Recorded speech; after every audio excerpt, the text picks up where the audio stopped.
Good morning, everyone. Welcome to our Thursday morning Mind the Moment gathering, brought to you by Harvard Pilgrim Healthcare and Tufts Health Plan. And this is a place where we invite experienced mindfulness instructors to speak with us about what mindfulness means to them and to process as a community how we can incorporate these practices into our daily lives. I'm Suzanne Rowe Palacino, and I am delighted, as always, on Thursdays to have Tara Healey here with us, founder and director of Harvard Pilgrim's Mindfulness Program. Good morning, Tara. Good morning, Suzanne. Hi, everybody. Thanks for joining. So nice to see everyone here this morning, and nice to have you here, Tara. Thank you. And today we will start off with sharing a question for the group, and then Tara will lead us in a guided practice. And then after that, we'll have some time for questions. So if you could go down and open up the chat, and at the bottom of your screen as we begin, you can click on your chat settings, and those settings, which are, one second, in the blue, just click down and click on everyone, and you can see all the comments as they come in. So I wanted to offer that to folks. And also, there's a little announcement this morning as we begin. If you weren't here on Tuesday, we took some feedback from the group. Folks were asking about the opportunity to have this type of a session, but in more of a Zoom meeting platform. So we listened, and we'll now be offering on Wednesday, starting on January 5th, a session at 8:30, and it will be in a Zoom meeting platform. So really what that means is you'll join in a very similar way, but you will have an opportunity to see everyone that's part of the group if you haven't been in Zoom mode lately. And we could, there could be an opportunity for a little more discussion, and I'll be leading the session, and we'll have a chance to interact with one another in a different way, asking direct questions and just having a chance to process things in a little bit different way. Yeah. So I wanted to mention that that does not impact the Tuesday, Thursday sessions. Tuesday and Thursday will be absolutely exactly the same. So I wanted to make sure folks who are regulars for that knew that that's still going to be in our regular round of things to join. And Suzanne, if I could, I just want to clarify that this is Zoom now too. It's just that it's a webinar format. So we're still in Zoom Tuesdays, Wednesdays, and Thursdays. This is webinar, so we don't get to kind of see your faces and interact live time just on chat. So what Suzanne will be doing is hosting what's called a meeting format. And that's, where at this point, I'm sure many of you have been in that format, so that we'll all the little boxes and we'll all see each other and we can engage with each other. And many people had requested that. And so we are adding a session on Wednesday. Yep, absolutely. Thank you, Tara, for the clarification. So I just shared that Zoom meeting format link. And at this point, we will be having a password. So just if you need more information about how to go ahead and join, we'll be sharing that as time goes on. But that will be the link. It won't start until the new year in 2022. Yeah. But very excited. Is it January 5th, Suzanne? I think, Yes. is that Wednesday, January 5th is when it'll start. And so all many more details and passwords will be shared. Yes. Yeah, absolutely. So I wanted to make sure everybody was aware of that, and looking forward to something new and fresh in the new year. So as we continue on with our Thursday session, Tara, what's the question you'd like to start with the group? Yeah, so my question for everybody is related to, Suzanne, what we were talking a little bit about last night and then again this morning. And that, we're in a season of, there's many, beautiful and wonderful things that connect us with family and friends. But it's also comes with oftentimes a fair amount of unsettledness, and especially we're still, of course, in the midst of COVID. And so the question is that really related to kind of equilibrium or balance. And what do you do? What are little things you do throughout the day to help restore your sense of equilibrium or balance if you are thrown off a little bit? And Suzanne, we'll start with you while folks are thinking, and please, you could just write that in the chat. But again, in part because we see this community as a way to share ideas and best practices. Is there something that you do on a day-to-day basis?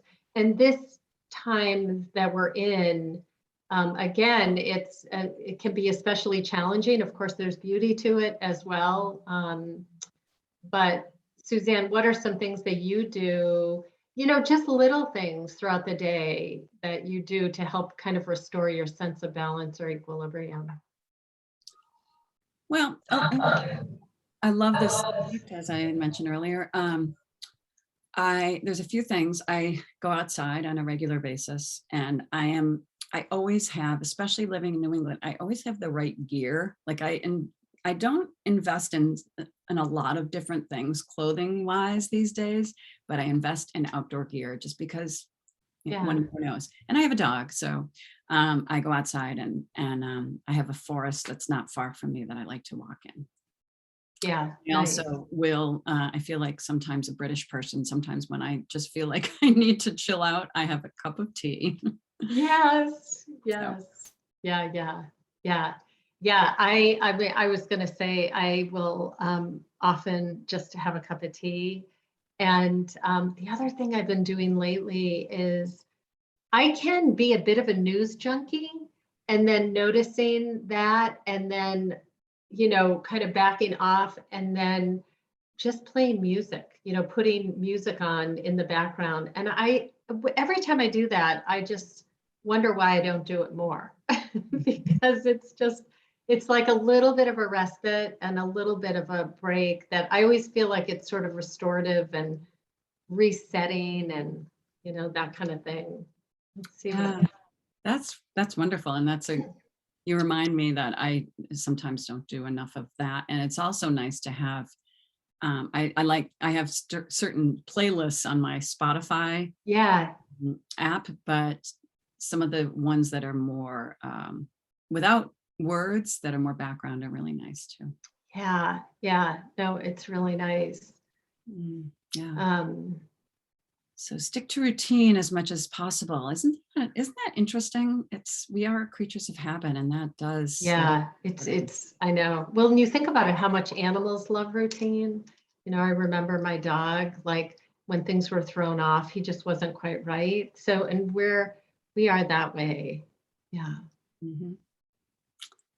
Yeah. Getting outside, just even for a short amount of time. Yes.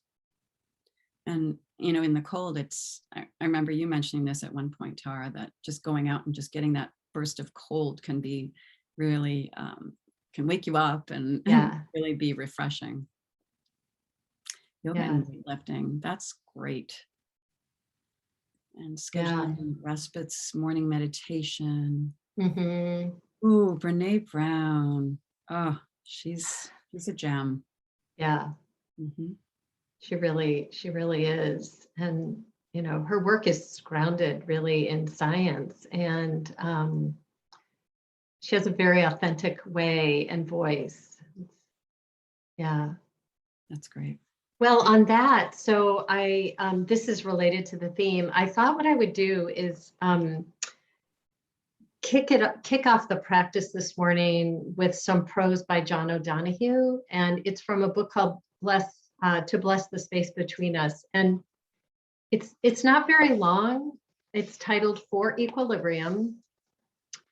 And I'm actually not even going to read the whole thing. I'm just going to read a few verses, but I would encourage you to really track the words, so we're going to really begin practice now. So where you follow what he's saying through me, and then we'll go and move right into practice.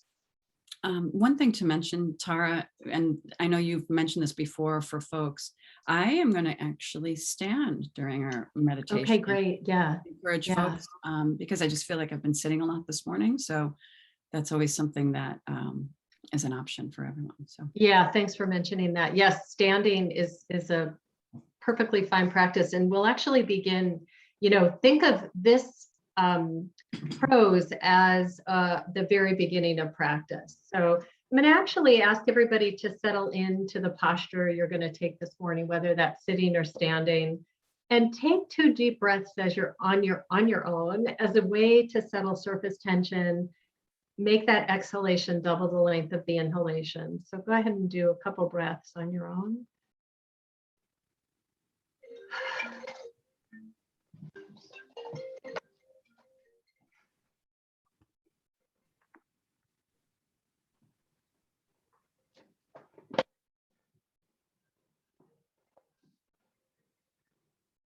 And as you settle into the posture, whether you're standing or seated, notice the points of contact below you. So that could be the soles of the feet or the back of the body, just aware of those points of contact.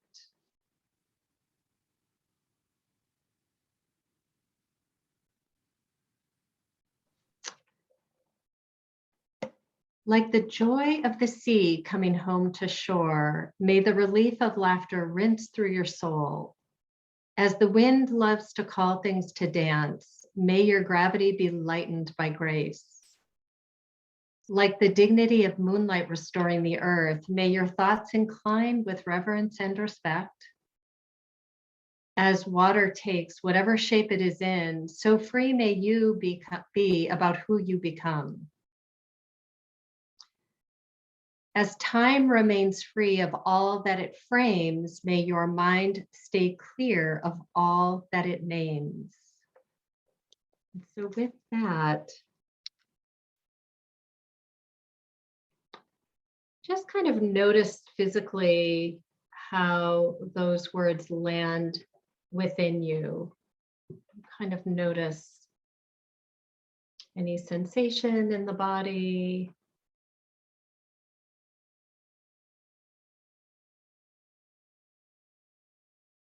Noticing your posture so that you are sitting or standing in a way that is relaxed, yet upright and engaged. You're really connected in with this moment, with this body, with the various sensations that you're noticing from your activity of the day.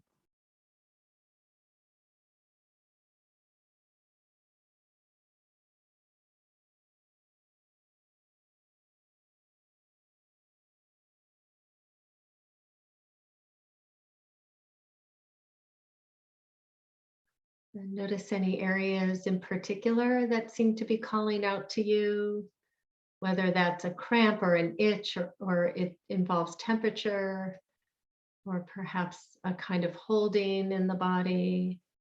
And see if you can soften that particular area that might be needing attention. But otherwise, allowing for it, nothing to do really.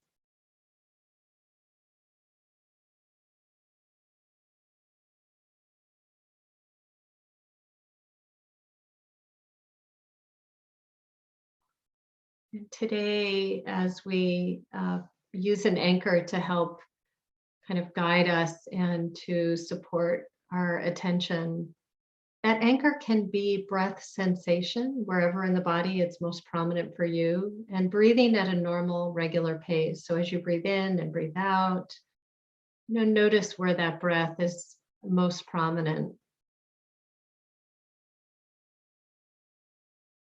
And if you prefer a different anchor for your attention, that could be sound, either in the room that you're in or outside of the room.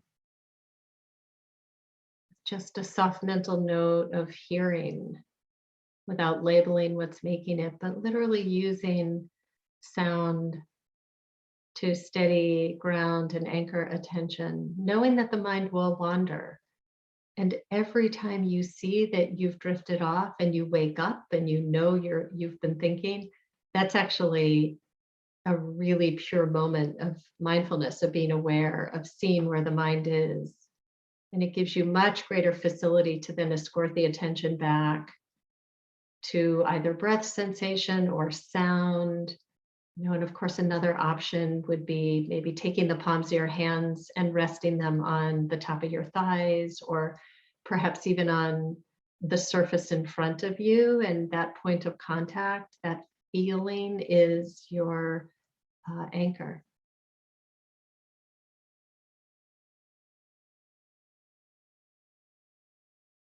So I will be quiet for the next several minutes. And each time the mind wanders and you notice, just return to whatever you happen to be using to anchor, ground, and steady attention.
Noticing where the mind is,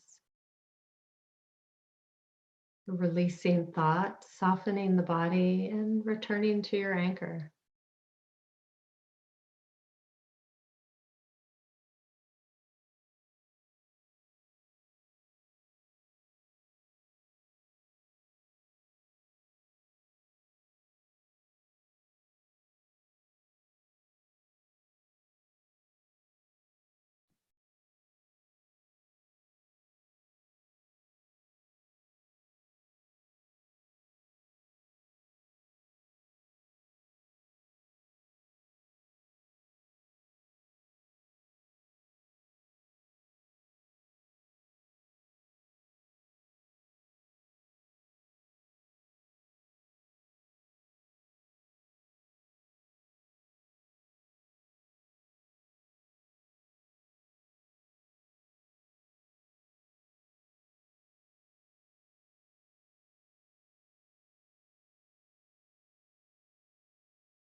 And as we bring this meditation to a close, may we be peaceful and at ease. May our heart be soft and open. May we be safe and protected, and our bodies healthy and strong. And for all of those known and unknown to us, may they be peaceful and at ease. May their heart be soft and open. May they be safe and protected, and their bodies healthy and strong. And may the merit of our practice be for the benefit of all beings everywhere. And if your eyes were closed, you can open as you feel ready, and maybe taking a minute to, I always feel like what's helpful, especially if the eyes were closed, but even if they were open, is just take a minute to take in your surroundings. So just kind of reorient by looking around the room, perhaps taking a minute to just stretch.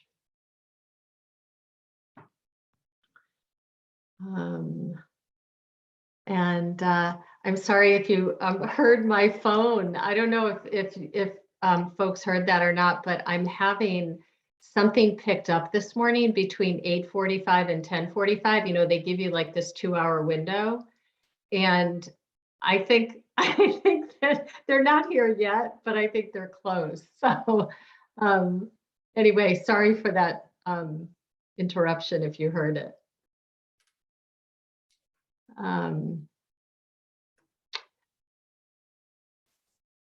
Can you text what you read at the beginning of the meditation? I wonder, actually, Suzanne, what you could do is put the name. It's John O'Donohue, and it's called For Equilibrium. And then you could just Google it, and it'll come right up. It's really beautiful, and it's short, but I even cut out a couple of the stanzas. Mm. Yeah, I'm just finding it here, and I will send that. And I thought, Suzanne, while you're doing that, this again is John O'Donohue from Bless the Space Between Us, but I love this. This is how he ends one poem. He says, it's really how he wants to live this day. So that it inspired me. And as I think about this day and all these, the next several days, kind of bringing this year to a close, may I live this day compassionate of heart, clear in word, gracious in awareness, courageous in thought, generous in love. That's also from the same. Yeah, a good recommendation for all of us. Yeah, I have to say, I'd love to hear any questions that folks have or any reactions to the practice. But I love the reminder, Tara, that you shared with folks that said, if our mind wanders and we come back, that is a moment of mindfulness. And what a great reminder that is, that we don't need to judge ourselves on how well we're meditating. Are we the best meditator? Do we have a good meditation today? So just knowing that as we come back, we're actually, my understanding is we're, supporting the synapses within our brain and the connections of supporting this practice and reigniting the portions of our brain that support calm. And I when you're practicing meditation, the mind is going to wander into thought. That's not wrong. I mean, that's an unfortunate misconception. In meditation, mindfulness meditation, when we see that we're in thought, it's not a problem. It's like, oh, and in fact, it's sort of like the resistance you need when you lift weights. If you didn't have that resistance, you really wouldn't build a lot of strength and flexibility. So the thoughts, are kind of like thinking, bringing the attention back. So you're strengthening your facility to aim and sustain your attention as you want, rather than being hijacked. So Yeah, you're aiming and sustaining your attention over and over again. There's nothing wrong with thinking. You're just deciding when you're formally practicing that when you notice you've been thinking, you're not going to continue on that train. You're going to actually get off at that stop. Hmm. That's all it is. I'm not going to continue that train of thought. It's been seen. I'm formally practicing. Escort the attention back. Track breath, track sound, track another sensation, hang with that, hang with that. Few minutes, few seconds later, you notice you're gone again. Oh, thinking, I'm going to get off at this stop and escort the attention back. You're just not following the train. You're doing it correctly, 100% correctly. We're not trying to stop thought or clear the mind. Those are really, really unfortunate misconceptions. Right. Yeah. That's such such a good reminder. And as well, when we're going throughout our day, mindfulness meditation is really just the preparing us for our day and the Yeah, interruptions that we will be involved in, maybe the things that will take us off, yeah, the interactions that might be unpleasant, but that coming back to this practice and where we can come back can allow us to be more skillful in our reactions to our absolutely. everyday life. Yeah. Right. It's like exercise. You don't do it so you're strong and flexible just during the formal workouts. You employ that strength and flexibility in your service of your day-to-day life, right? It's the same as you just said so eloquently, Suzanne. Like, we are taking this off the cushion, so to speak. The steadier the mind, the easier it is for mindfulness to see with clarity what's really going on. What our intentions are, our motivations, to watch our speech and to watch our action when meditation helps calibrate and steady attention so mindfulness can do its job off the cushion. We want to bring that into our daily life. Mm, I hope that makes sense. yeah.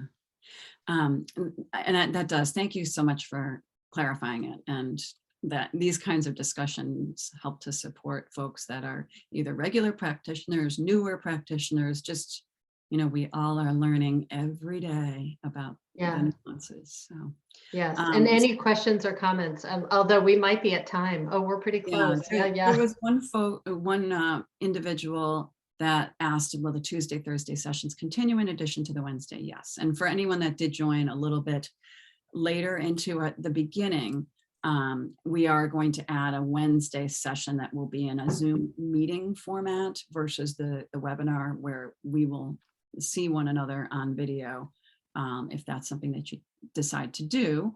And then we can have a little bit more direct interaction. Someone has also asked about a weekend meditation retreat. I've never been to one. Any recommendations? There are a number of different recommendations that one can do either online or in person. The Insight Meditation Society, IMS, I don't know if, Angela, if you're local, but there's one in Barre, Massachusetts, that is, does meditation retreats. So if you, I can share a couple more resources as we meet together moving forward, but that's one in particular that I've gone to. And then I wanted to make sure to get to everyone's taking time to meditate. Yes. Okay. So that's a recommendation that I have, but as well, if you Google meditation retreats, you will also find some that are online that can be very helpful as well. So thank you everyone for joining, and thank you to Tara for presenting a wonderful theme for us to practice on today. And we will be back here on Tuesday. And again, the Wednesdays don't start until January 5th.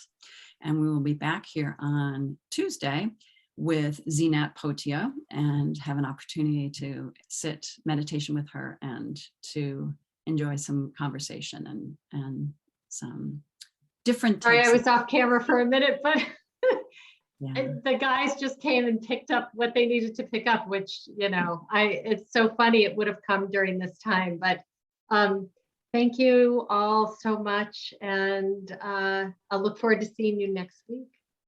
Yeah, sounds great. And thank you again, Tara, for your words. And thank you for everyone for joining and for engaging with us this morning. It really makes it just a great way to start our morning. So we will see you soon, and hope to see you next Tuesday. Have a good weekend.